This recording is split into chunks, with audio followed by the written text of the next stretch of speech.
Hello everyone, in this video I'll show you how to calculate percentage change between two values in Excel, right? Microsoft Excel.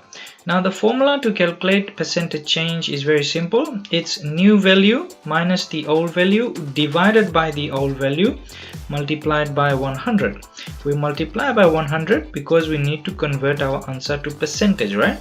So let's try this formula in this scenario here where we've got some data available. Year 2016-2017 percentage change. We've got the sales amounts and we've got the profit amounts. So we need to find the percentage change, right? So let's do the first one. For sales, we'll input the equal sign.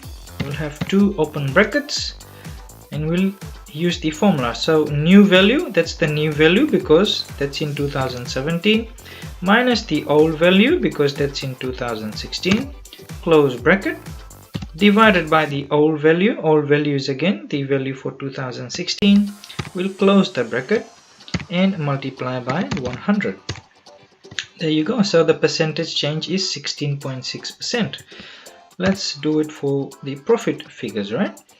So we'll input the equal sign, two open brackets, select the new value, that's in 2017, minus the old value, which is 2016, and divided by the old value, which is again 2016, close bracket, multiply by 100.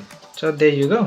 The answer is 50%. So that's how easy it is to calculate percentage change in Excel. But just a note to remember,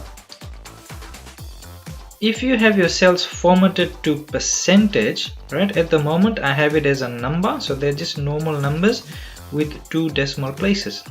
But if you have your Excel cells formatted to percentage, where you need to calculate percentage, then you'll get a different answer if you use this formula here, right, the one I'm showing. The only reason is because in this formula we are multiplying by 100 to change the answer to percentage, whereas if you have the cell formatted to percentage, it's again multiplying by 100, right? So what you need to do is remove the multiplied by 100 from the formula. Okay, if you do that, you see it goes back to the previous answer, 16.67, and it will actually say percent, right? So if in case that's what your sheet has been formatted to, just remember you need to change that, otherwise your answer will be incorrect, right? If I had to go back, I'll just right click, format cells, and change it to a number. So then it becomes a normal number, but I have to change my formula as well. I have to multiply it by 100. Okay, so that's how easy it is to find percentage change in Excel, right?